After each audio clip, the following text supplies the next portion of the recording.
Você sabe o que é um dogma da fé católica? Muita gente pensa que dogma é só uma imposição da igreja, mas na verdade ele é uma luz, uma lâmpada no meio da escuridão, que nos mostra com clareza aquilo que Deus revelou para a nossa salvação. Dogmas são verdades definitivas que a igreja, com a autoridade dada por Cristo, proclama para proteger a fé. Eles não são opiniões ou interpretações humanas. São verdades reveladas por Deus, transmitidas pela tradição e confirmadas pela autoridade apostólica. É por isso que, como ensina o Catecismo no parágrafo 88, a Igreja não vive de si mesma, mas do Evangelho, e por isso ela propõe aos fiéis como parte da revelação os dogmas para que ninguém se perca no caminho. E entre os dogmas mais belos e profundos estão os chamados dogmas marianos, 4 declarações solenes da Igreja que revelam o papel único de Maria na história da salvação. Mas de onde vieram esses dogmas e por que são tão importantes? Antes de continuarmos, se você valoriza esse tipo de conteúdo, se inscreva no canal, curta esse vídeo e compartilhe com quem precisa ouvir essas verdades.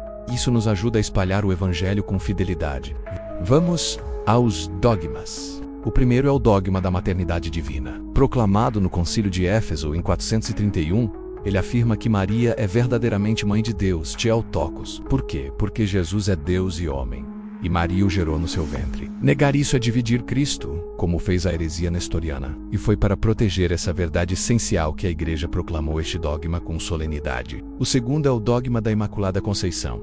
Definido em 1854 pelo Papa Pio IX, Maria foi concebida sem o pecado original, desde o primeiro instante de sua existência. Não por mérito próprio, mas pelos méritos futuros de Cristo. Ela foi redimida de forma preventiva, para ser o vaso puro que traria o Salvador ao mundo. O terceiro é o dogma da Assunção de Maria. Proclamado em 1950 pelo Papa Pio XII, no fim da sua vida, Maria foi elevada ao céu, em corpo e alma. Isso não é apenas um privilégio, é um sinal daquilo que Deus deseja para todos nós: a participação plena na ressurreição. E o quarto dogma é o da virgindade perpétua de Maria, que ela foi virgem antes, durante e depois do nascimento de Jesus. Esse dogma, definido já no Concílio de Latrão em 649, sempre foi defendido pela tradição da Igreja como sinal da consagração total de Maria a Deus.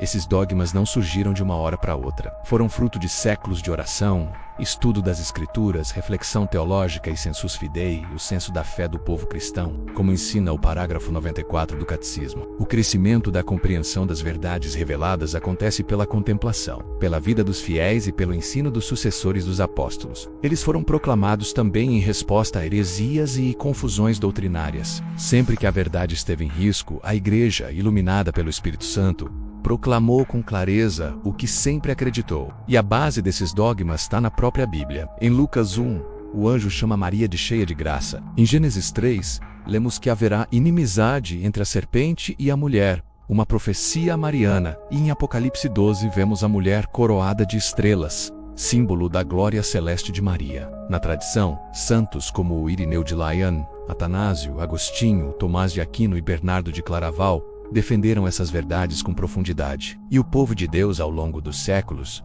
sustentou a fé com orações, cânticos, hinos e devoções como o Santo Rosário. Maria, com seu sim na Anunciação, abriu as portas da salvação, e com seu sim contínuo cooperou de maneira única no mistério da redenção. Por isso, os dogmas marianos não apenas exaltam Maria, eles nos levam até Jesus, nos ensinam a confiar, a obedecer, a amar com pureza. Como está no Catecismo, parágrafo 829, a Igreja contempla Maria como sua imagem puríssima e realiza-se nela já aquilo que ela mesma será no fim dos tempos. Se você chegou até aqui, é porque ama a verdade. Então, se quiser apoiar nosso trabalho e nos ajudar a continuar espalhando a fé católica, veja os links fixados aqui embaixo. Sua ajuda é muito bem-vinda.